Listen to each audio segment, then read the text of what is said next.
نحمدہ ونصلی علی رسولہ الکریم اما بعد۔ عزیز ساتھیو، ہم اپنے آپ کو اہل سنت والجماعت کہتے ہیں، یعنی وہ لوگ جو سنت پر چلنے والے ہیں، اور آپ علیہ الصلوۃ والسلام نے فرمایا علیکم بسنتی وسنت الخلفاء الراشدین المہدیین، کہ تم میری سنت کو لازم پکڑو اور میرے خلفاء راشدین کی سنت کو لازم پکڑو۔ حدیث میں آتا ہے فمن رغب عن سنتی فلیس منی، جس نے میری سنت سے اعراض کیا وہ ہم میں سے نہیں۔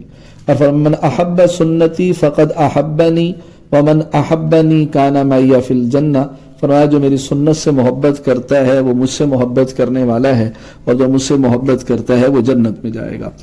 آپ پوری احادیث مبارکہ کو اٹھا کے دیکھ لیں، حضور علیہ الصلوۃ والسلام نے یہ تو فرمایا علیکم بسنتی، میری سنت کو لازم پکڑو، لیکن کہیں آپ کو یہ نہیں ملے گا کہ آپ نے یہ فرمایا علیکم بحدیثی، میری حدیث پر عمل کرو، یہ کہیں نہیں ملے گا۔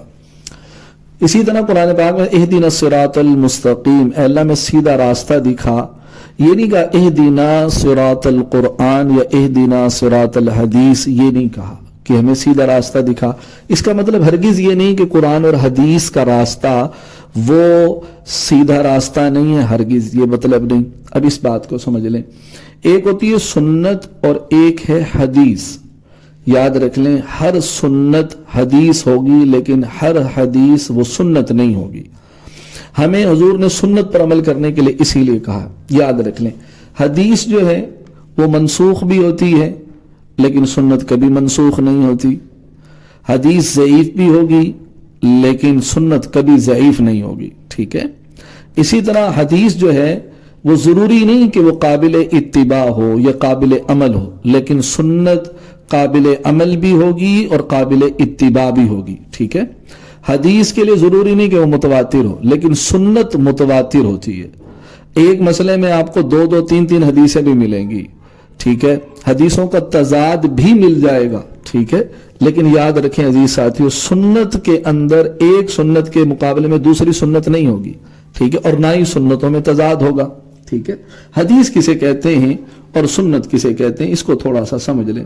حدیث کہا جاتا ہے آپ صلی اللہ علیہ وسلم کے قول جو آپ نے فرمایا، فعل جو آپ نے کیا، یا تقریر کسی صحابی نے کوئی عمل کیا اور حضور نے اس کو منع نہیں کیا۔ جیسے حضرت خالد بن ولید رضی اللہ عنہ گوہ لے کر آئے تو آپ علیہ الصلوۃ والسلام نے انہوں نے گو کھائی تو آپ نے ان کو منع نہیں فرمایا، ٹھیک ہے۔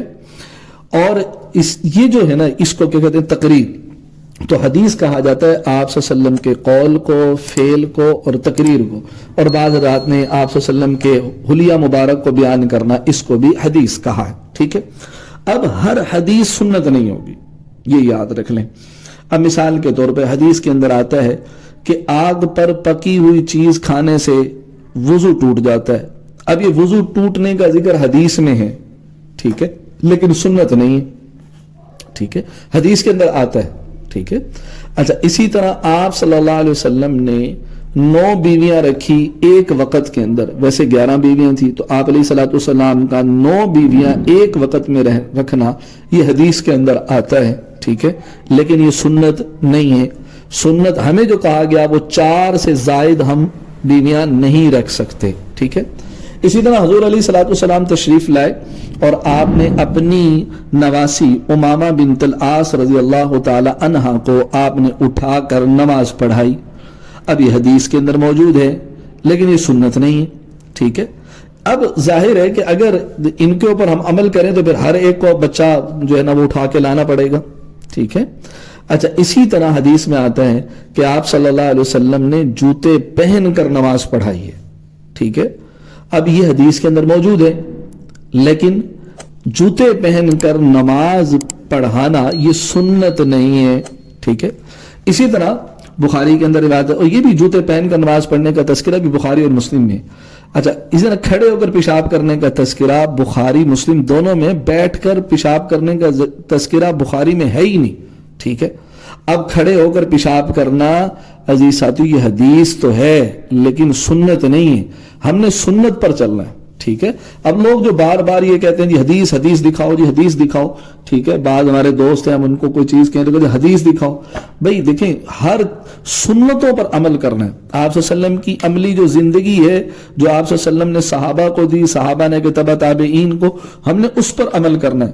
ٹھیک ہے، یعنی سنت کو ہم نے، سنت وہ باتیں تھیں جن پر مسلمانوں کو عمل کرنا ہے، وہ سنت ہے. ٹھیک ہے، صرف جو ہے حدیث، اب حدیث کے اندر تو آتا ہے کہ بالغ لڑکے نے عورت کا دودھ پیا، تو بھائی پھر اس کا کیا مطلب ہے کہ ہم عورتوں کو، بالغ لڑکوں کو دودھ پلاتے نہیں.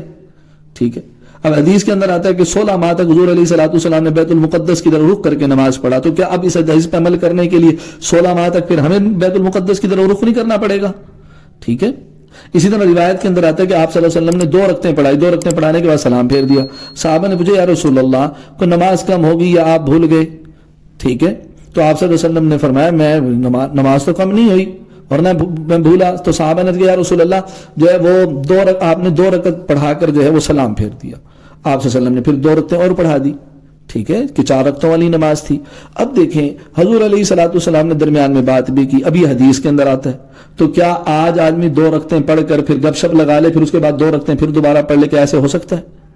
تو سنت الگ چیز ہے، حدیث ایک الگ چیز ہے. ٹھیک ہے، یہ یاد رکھیں. اب دیکھیں حدیث کے اندر کلی کرنا کیا ہے؟ سنت ہے. وضو کے اندر کلی کرے تو وہ سنت ہے. لیکن آپ صلی اللہ علیہ وسلم نے وضو کے بعد بعض ازواج سے جو ہے وہ آپ صلی اللہ علیہ وسلم نے ان کا بوسہ بھی لیا اور پھر نماز پڑھائی. اب یہ حدیث کے اندر تو آتا ہے. تو کیا اب اس کو ہم سنت کہیں گے کہ ہم روزانہ جو ہے پہلے وضو کریں، پھر جو ہے وہ گھرالی کا بوسہ لیں اور اس کے بعد آ کے پھر نماز پڑھائیں؟ ٹھیک ہے. اسی طرح حدیث کے اندر آتا ہے، بخاری شریف کی روایت ہے، باب الصلاۃ فی ثوب واحد. پورا باب حضرت امام بخاری نے باندھا ہے کہ ایک کپڑے کے اندر نماز پڑھنا. اور ہم تو 3 کپڑوں میں پڑھتے ہیں، شلوار قمیض بھی ہوتی ہے، بنین بھی ہوتی ہے. ٹھیک ہے، کئیوں نے تو جرابیں بھی پہنی ہوتی ہیں. تو اب مجھے بتائیں، اب ایک کپڑے کے اندر نماز پڑھنا ابھی حدیث کے اندر آ رہا ہے اور پورا باب باندھا ہوا ہے، تو کیا مطلب ہے کہ پھر صرف شلوار پہن کر آئیں یا صرف قمیض پہن کر آ کے نماز پڑھائیں؟ تو اسی لیے بندے کو سوچ سمجھ کے وہ بات کرنی چاہیے، سوچنا چاہیے. ٹھیک ہے، اسی طرح کھڑے ہو کر پانی پینے کا تذکرہ، یہ بھی حدیث کے اندر آتا ہے کہ آپ صلی اللہ علیہ وسلم نے کھڑے ہو کر پانی پیا. ٹھیک ہے، تو بھائی یہ یاد رکھ لیں کہ ہم سنت پر چلتے ہیں. ٹھیک ہے، حدیث کے یہ ضروری نہیں ہے کہ ہر حدیث کے اوپر عمل کیا جائے، ہر حدیث قابل اتباع نہیں ہے، ہر حدیث قابل عمل نہیں ہے، لیکن ہر سنت قابل عمل ہوتی ہے. ٹھیک ہے، اسی لیے ہمیں ان کے اندر فرق کرنا چاہیے اور ہمیں سمجھنا چاہیے. اور یہ بھی یاد رکھیں سنت جو ہے وہ ماخذ شریعت ہوتا ہے. لیکن خیر بات لمبی ہو جائے گی، میں اسی پر اکتفا کرتا ہوں. اللہ رب العزت ہمیں سمجھ اور عمل کی توفیق نصیب فرمائے. تو بھائی حدیث اور جو ہے سنت کے اندر فرق ہے، تو ہمیں تھوڑا سا اس فرق کو سمجھنا چاہیے. اللہ عمل کی توفیق نصیب فرمائے. کسی کے ذہن میں کوئی سوال ہو تو بلا تکلف آپ مجھ سے کر لیا کریں. جزاک اللہ. السلام علیکم ورحمۃ اللہ وبرکاتہ.